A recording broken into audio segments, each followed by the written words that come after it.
Përshëndetje, mirë se na erdhët, jemi live në ekranin e Vision Plus, starton kështu një puntat tjetër televizive e programit Visioni pas ditës miq të dashur, është kënaqësi për mua që ne së bashku ritakohemi edhe për sot. Data në fakt shënon 1 prill, njihet nga të gjithë si një ditë e famshme e gënjeshtrave. Unë uroj që asnjëri prej jush mos ketë rënë në grackën e njerëzve më të dashur që mund të kenë gënjur sot, por gënjeshtrat lejohen përderisa janë të tilla, të bardha edhe sa për shaka, në kuadrin e shakas.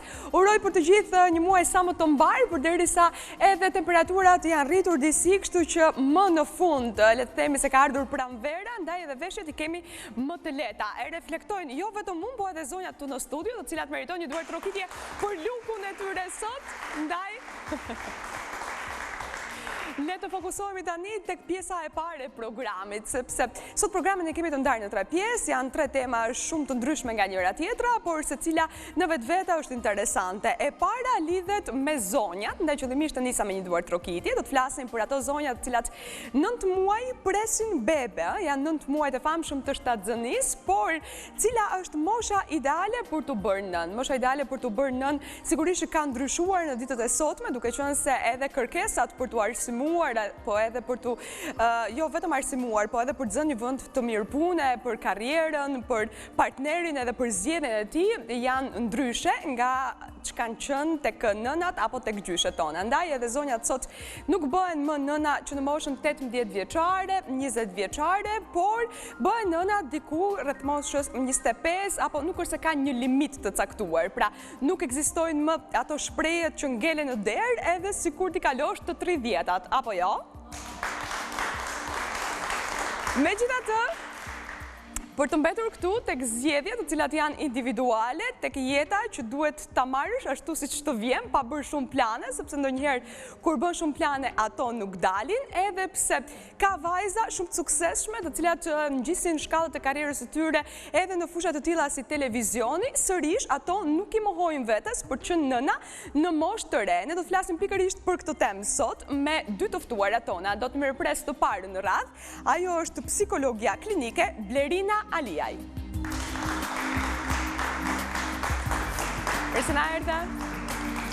Faleminderit shumë. Blerin, reatohu në vendin tënd, edhe pyetja ime është, përpos parantezës që bëra për gjithë teleshikuesit në prezantimin e temës, në moshë të re, cilat janë avantazhet? Ke më shumë energji për të përballuar këtë gjë, që kur të rritet fëmia mund të bëhet si mik apo mikesh. Dhe ke është më shumë argëtuese, sepse ke mundësi të përfshihesh më tepër në aktivitete argëtuese me fëmijën. Okej. Do të na rrëfej eksperiencën e saj personale, po duke rrëfyer Bora, duke komentuar Blerina në të njëjtën kohë. E zbulova emrin e të ftuarës së radhës, ajo është një vajzë e suksesshme, shumë simpatike, por që është bërë nën 3 muaj e pak më përpara. Mirëpresim në studio moderatoren Bora Zemani. Eja Bora! Përshëndetje! Mirë se më erdhe, kënaqësi për mua. Gjithashtu. Që takohemi pas disa kohësh, sepse impenjimet e tua patjetër që i dedikoheshin atij, të voglit të shtëpisë. Patjetër. Mirë se na erdhe në studio, faleminderit që pranove ftesën për të rrëfyer. Bora, këtë eksperiencë shumë të ëmbël, shumë të bukur në jetën tënde. Shumë e bukur, realisht shumë e bukur. Fillon bukuria në fakt që gjatë shtatzanis. Janë muaj shumë të bukur, ndihesh, përveç se ndihesh për këtë delura e të gjithëve, po edhe ai emocioni që të bësh me fëmijë, si do jetë, çfarë do jetë, të gjitha janë shumë të bukura. Ishte planifikuar, është pyetja ime? Jo, në fakt nuk ishte planifikuar, dhe po dëgjoja pak më përpara që ishte pyetja për moshën, cilat janë në avantazhet. Unë më vonë mora vesh, por që ai fillimi edhe për mua ishte pak i vështirë kur e mora vesh që isha shtatzan, po u ambientova shumë shpejt me idenë dhe mendoj që ka shumë avantazhe. Unë them që po rritemi në të 3 si familje, edhe unë edhe babai Arborit edhe Arbori vet. Jemi të 3 të vegjël. Po rritemi të 3 paralelisht. I përjetojmë çdo gjë të 3, që ishim të 3, qajmë të 3. Po ndoshta kjo është shumë e qartë, Bora, ndaj Blerina na jep dorë edhe që të komentojmë rastet të tjera, jo vetëm rastet e saj. Po mos ndoshta kjo është, nuk po them e gabuar, po të sjell më tepër risqe në merritjen e bebit, pra është ndryshe një nën e cila e ka arritur moshën e saj të pjekurisë, ka marrë shumë informacione, ndoshta ka shkuar edhe në ato kurset e trajnimit para prak, e ka planifikuar mirë, merret vetëm me bebin, sepse nuk e ka më mendjen tek karriera, tek puna, tek arsimimi, dhe Bora pastaj që i është rikthyer punës shumë shpejt. Shumë shpejt. Unë nuk besoj që ka një moment që nënat apo baballarët, sepse nuk doja t'i përjashtoja baballarët nga ky proces, që është vërtet shumë i rëndësishëm. Qoftë baballarët per se, ashtu edhe për fëmijën. Figura e babait është gjithashtu e rëndësishme. Dhe thoya që nuk ndihesh asnjëherë përgatitur për këtë gjë dhe nuk do shkollë për të bërë prind. Ky është një profesion, ose do e quajmë profesion, i cili mësohet bashkë me fëmijën. I mirëfillt madje. Pra prindrit mësojnë duke sikur mësojnë në kurrizë të fëmijëve, kështu që nuk ka një moshë të përcaktuar për këtë gjë. Dhe madje Bora e tha shumë bukur që ne jemi rritur të tre së bashku dhe ky është një proces i cili do vazhdojë. Si ka ndryshuar jeta e Borës? Ndryshimi është shumë totalisht. Ndryshimi është komplet, çdo gjë është ndryshe, që nga dita si fillon dita që nuk çohesh më kur të dalë gjumi, po do të çohesh sepse duhet të çohesh. Nëse ke fjetur gjumë natën, besoj. Jo, unë jam me fat sepse flen natën, po zgjohemi shumë herët në mëngjes, ne flem herët dhe zgjohemi herët të kemi, kurse unë flem vonë dhe zgjohem prapë herët. Këto janë, pastaj gjithë kujdesi, jo do lajt, jo do ushqet, të gjitha gjërat e tjera, po që pavarësisht se ka lodhje, vetëm një buzëqeshje të arborit tani ka filluar që të qeshe. Dhe bles sot kam qenë shumë e lumtur dhe u preka se më qeshe për herë të parë me zë. Sot e dëgjova. Por që vetëm me një të qeshur të ikën komplet lodhja, nuk është asgjë. Për mua nuk është fare e vështirë. Si e pritën Bora këtë lajmin e shtatënisë tënde edhe rrethi i familjes, i miqve, i të afërmve, duke të parë gjithkohës një vajzë të vrullshme, e cila frekuentonte jetën e natës, që bënte një punë në televizion, një vajzë e cila vazhdonte të shkollohej, pa pritur merr një kthes. Në fakt kushdo që më takon atë tani vazhdojnë me këtë si u bëre mami, ti si ka mundsi kur bëre dhe ti mami. Se besojmë dot. Po, por që në fillim e thash, domethënë e prita pak keq se puna të gjitha që do kisha një lloj shkëputje, por pastaj u ambientova me ide, nuk është një gjë kaq e vështirë. Dhe unë kur riktheva shumë shpejt në punë, për 3 muaj, besoj se është shumë shpejt. Ju riktheve jetës normale, po. Tani që ju riktheve jetës normale, ndoshta edhe bebi të kërkon më tepër, sepse do aty aromën e mamit. Flasim pak më vonë, sepse dua ta pyes Blerinën për të mbajtur të njëjtën linjë. Shumë vajza të reja nuk duan që të bëhen nëna në moshë të re, edhe pse mund ta kenë gjetur partnerin ideal, duke pretenduar se do të lënë pas dore vetveten. Mos konsiderohet kjo një lloj egoizmi? Jo, nuk besoj. Unë nuk besoj që kjo konsiderohet një lloj egoizmi. Ato janë zgjedhjet të gjithë secilit, pra zgjedhjet që gjithë secili i bën vetë jetën e vet. Madje unë mendoj që periudha më e mirë për të bërë prindër është atëherë kur të dy partnerët mendojnë që ka ardhur momenti të heqin dorë nga vetja vet, nga fokusimet e gjërat e veta në jetë dhe vendosin ta ndajnë këtë gjë me një njeri tjetër. Në këtë rast mund të jetë bashkëshorti dhe bashkëshortja e më pas me një njeri tjetër akoma që është fëmia që do vijë. Kështu që nuk mendoj që është egoizëm, gjithë secili bën zgjedhjet e veta në jetë, nuk besoj që. Po ja, Bora, për shembull, momentin që shkoje nëpër dyqane për të bërë shopping, jo vetëm tani, po edhe gjatë shtatëzënisë, besoj se më tepër fokusohesh tek rrobat e fëmijëve, të djemve, sesa tek rrobat e femrave, rrobat për ty. Po, sigurisht, po.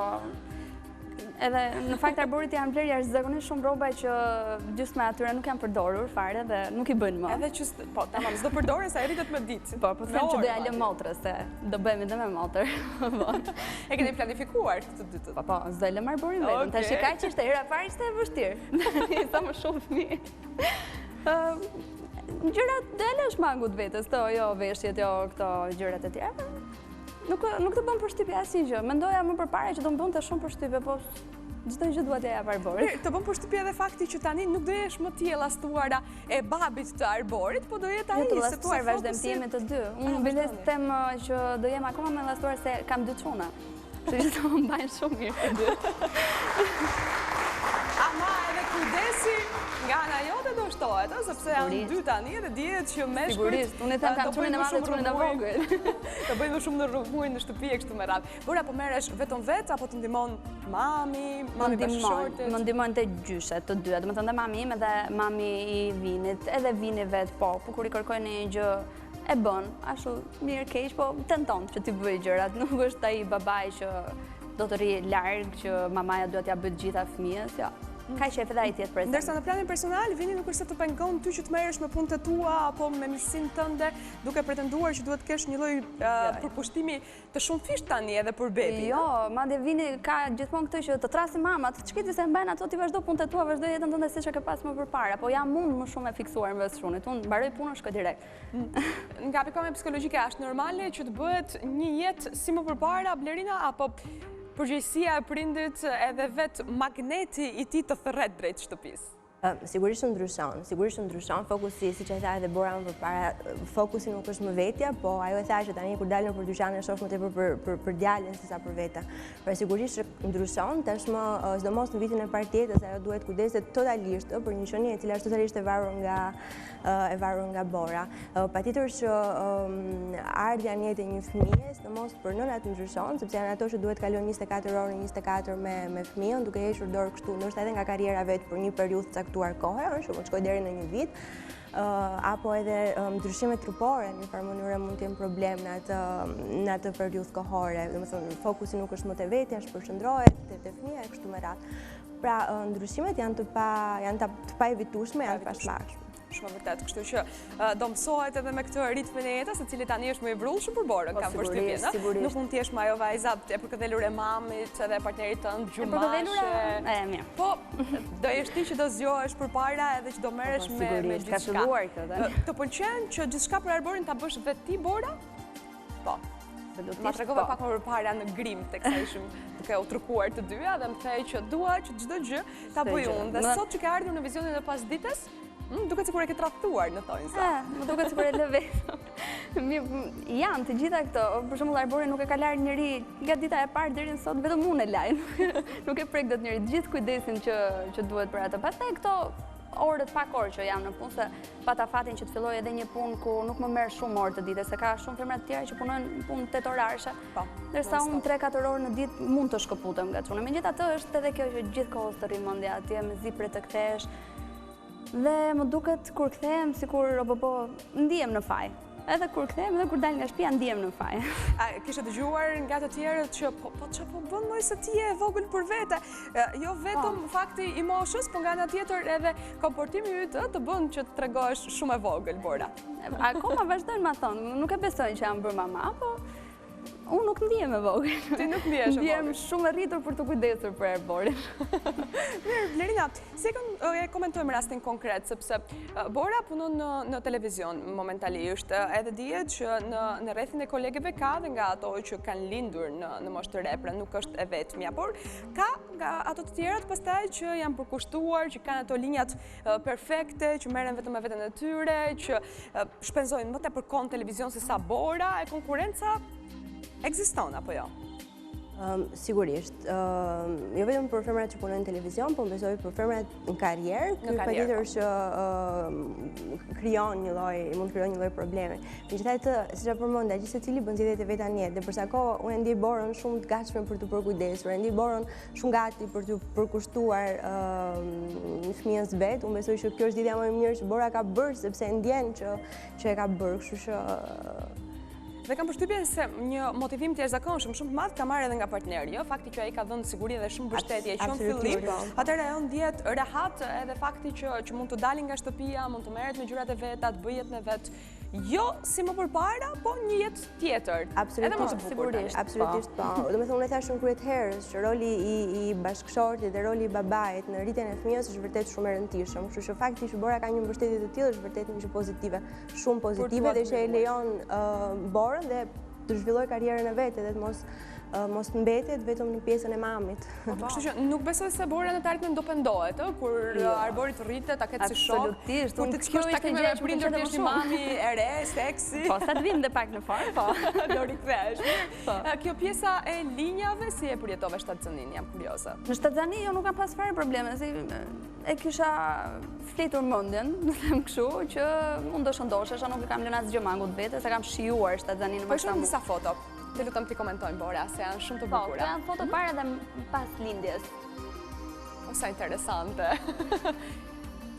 Kur ishte Arbori një muajsh, kam përshtypjen, po. Se ne bëjmë, këtu është fotoja në maternitet. O, sa për lindur. Sa i bukur që është. Ka ndryshuar nga Kur mbështetjen 2 javësh të kjo foto. Bora e bën foto artistike çdo muaj, jo? Kështu s'kur mora Çdo vesh. muaj bën foto. Janë Se ky fiksimi yti për të bërë foto djalit? Ka shpesh? Në fakt e kam pas fiksimin edhe për veten time. Gjithmonë kam dashur fotot dhe që gjatë shtatzanisë kam pasur edhe setet mia profesionale shtatzan me barkun e madh. Po edhe me djalin mendoj se të paktën viti i parë i jetës është shumë i rëndësishëm për të pasur kujtime, se ndryshimet janë nga muaj në muaj. Janë ndryshime që duken. Dhe tani sapo ndryshon edhe kujt po ngjan më tepër, ty apo vinit? Nuk e di, këtë nuk di ta them fare. Thonë që prindrit nuk arrin t'i dallojnë. Kujt ngjan njërit apo tjetrit. Njerëzit po ta mbajnë në krah, thonë të ngjan ty. Kur e mban vinin në krah, thonë ngjan vinin. Sa merr hije në secilit, kush e mban në krah. Po 50 me 50 mund të them. Është i përzierë. Tani Blerin që tendencat kanë ndryshuar dhe dihet që pak a shumë është rritur mosha e mëmësisë. Nuk besoj se ekziston një moshë ideale, edhe pse nga studimet tregojnë, një studim i fundit që unë lexova thuaj që për gjitha nënat të cilat mendojnë që të kenë vetëm një fëmijë në jetë, edhe pse kjo është e pamundur për të vendosur kur nuk ke asnjë, është 34 vjeç, si duket. Nuk ka një moshë ideale për këtë gjë. Duke u nisur biologjikisht, mund të themi që mosha ideale për të pasur një fëmijë është nga mosha 20 deri në moshën 35 vjeç. Sepse pasja e një fëmije në moshën e adoleshencës është sikur një krijesë rritet brenda një krijese tjetër e cila është gjatë duke u zhvilluar për vete. Kështu që për shkak të ndryshimeve biologjike që ndodhin, mosha më e përshtatshme biologjikisht mund të themi që është mosha 20 deri në moshën 35 vjeç. Dhe mbas moshës 35 vjeç ne e dimë që në raste të caktuara mund ndodhen edhe komplikacione gjatë shtatzanisë, mund kemi fëmijë me probleme e kështu me radhë. Po nga mosha mund të mos përjashtohen edhe baballarët, sepse me rritjen e moshës të baballarëve mund të ketë edhe çrregullime të caktuara gjenetike për fëmijën. Ndërkohë që psikologjikisht ose nga ana emocionale themi që dy njerëz janë gati të bëhen prindër atëherë kur vëmendjen e tyre janë të gatshëm ta ndajnë edhe me një person tjetër shumë të rëndësishëm i cili do futet në familjen e tyre. Se sa komunikon Bora me mikeshat e saj, sepse është shumë lezetshëm që të kesh mikesha të cilat kanë fëmijë, po ti je kaq e re sa që besoj vajzat vazhdojnë akoma të kenë mendjen tek tualeti, tek jeta e natës, tek angazhime të tjera. Sigurisht. Të mungojnë këshillat e një mikeshe të afërt për shembull, që ende s'është bërë nën? Jo, nuk më mungojnë. Madje mikeshat e mia tani duke më parë mua me djalin duan që të bëjnë sa më shpejt fëmijë. Ndoshta në fakt të gjithë njerëzit që na shohin ne si familje mund të them, kanë shumë dëshirën që të bëhen edhe vetë prindër. Ndoshta ja përcjellim ne këtë lumturinë, ne tregojmë sa të lumtur jemi me Arborin dhe të gjithë mendojnë që kaq të lumtur do janë. Po kanë dhe fëmijë ato problemet e veta. Normale. I ka filluar Arbori shëtitjet, ka qenë kohë e keqe, po ndoshta edhe disa ditë me diell mund të jenë ditë me diell patjetër. Dalim shëtitje, për fat keq këtu në Tiranë vetëm liçenin kemi, atje mundohemi, por nga pak. Bora ka lexuar instruksionet të ndryshme në për libra, në internet, po shumë. Me psikologët përkatës, se si ta rrisësh një fëmijë, nuk e di, apo vetëm mbetesh te teza tradicionale të mamit tënd apo edhe të mamit të bashkëshortit? Në fakt nuk kam pyetur asnjë, nuk dëgjoj asnjë. Jam vetëm me kokën time. Çfarë mami? Me internetin, po, kam pasur gjatë 9 muajve të shtatzanisë, po lexoja, më pëlqente shumë pjesa kur sa futesha në javën e re. U bëra kaq javë që lexoja çfarë ndodh në këtë javë, javën tjetër çfarë ndodh në këtë javë. Vetëm këto ndryshimet e bebit më pëlqenin shumë. Ndërsa për rritjen ka pasur edhe ka dhe kurse që mësojnë nënat e reja, po unë nuk i kam ndjekur. Nuk i ndoqe. Çdo gjë doja ta bëja si të më vinte dhe kam përshtypjen që kjo është instiktive, nuk ka nevojë për një mësim të madh. Po, a është realisht instiktive që thotë mëmësia, ndoshta ashtu sikurse profesionet e tjera, është edhe me të pasur prirje? Blerina nuk e di pse jam kurioze ta bëj këtë pyetje. Bora është instiktive, edhe unë shumë mendoj. Domethënë nuk besoj që duhet në një kurs për t'i treguar nënën se si duhet ta mbaj bebin apo se si duhet të komportohet lidhja me të. Unë besoj që është instiktive. Megjithatë që t'informohesh nuk është asnjëherë keq, t'informohesh për zhvillimin e fëmijës dhe t'informohesh se si duhet sillesh në etapa të caktuara të tjera. Është një eksperiencë e re tek me fëmijën, patjetër. Megjithatë ne kemi eksperiencën e qenurit fëmijë, kemi eksperiencën e qenurit fëmijë të prindërve të caktuar dhe sigurisht ky është modeli, me siguri ky është modeli që ne do ndjekim. Kështu që... Po, Bora, ka problem që t'i thrasin mami Bora?